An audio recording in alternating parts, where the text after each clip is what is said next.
Siamo con il sindaco di Palma di Montechiaro, oggi ci siamo voluti recare qui proprio nella città del Caddopardo per fare un'intervista a Stefano Castellino, eletto nel giugno del 2017, quasi un anno dalla sua elezione. Vorremmo fare un po' un consuntivo di ciò che è stata la sua attività amministrativa, ma anche parlare delle prospettive del Comune, in un momento sicuramente difficile. Entrando abbiamo visto, certo non è un Comune pulito, c'è il problema della differenziata, della raccolta dei rifiuti, un problema che a detta del sindaco sta cercando in qualche modo di risolvere. Ma sentiamo proprio dalla sua bocca cosa ha da dire, un punto sulla situazione. Salve a tutti, grazie di essere qui nella nostra città, è sempre un piacere incontrarvi e poter esternare alla città quanto di buono si fa ogni giorno. Noi, come bene dicevi tu, siamo stati eletti circa 10 mesi or sono e in questi 10 mesi di attività amministrativa abbiamo dovuto fare, come ogni buon manager che si rispetti insieme ai miei assessori, il punto della situazione, cioè capire innanzitutto che cosa avevamo trovato e in che modo poter porre argine a dei fenomeni e lenire le mille difficoltà che questa comunità, la mia comunità, vive.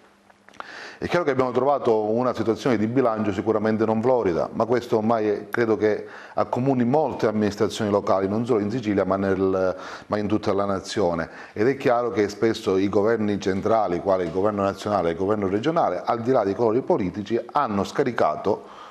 responsabilità e impegni nei confronti dei sindaci, ormai ultimo baluardo di una democrazia sicuramente in difficoltà, e non solo hanno scaricato competenze e responsabilità, ma hanno spesso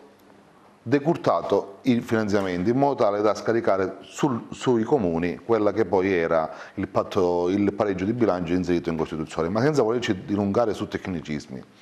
Abbiamo trovato un'organizzazione di bilancio sicuramente non florida e io già da subito segnalai la problematica. Questo però era già previsto in campagna elettorale, anche perché sia il sottoscritto che la mia giunta che la maggioranza che mi sostiene avevamo contezza della situazione drammatica in cui versava il nostro comune. Io osavo dire in campagna elettorale che la consigliatura che si stava per aprire, se avessimo vinto, era la consigliatura più difficile dal dopoguerra a oggi, e la consideravo a mo' di sfida una consigliatura post bellica, perché tante e tante erano le macerie. In questi 10 mesi sia io che la mia maggioranza, che i miei consiglieri, che i miei assessori, mai tu troverai un post, un articolo in cui si tenda a riscaricare ad altre responsabilità.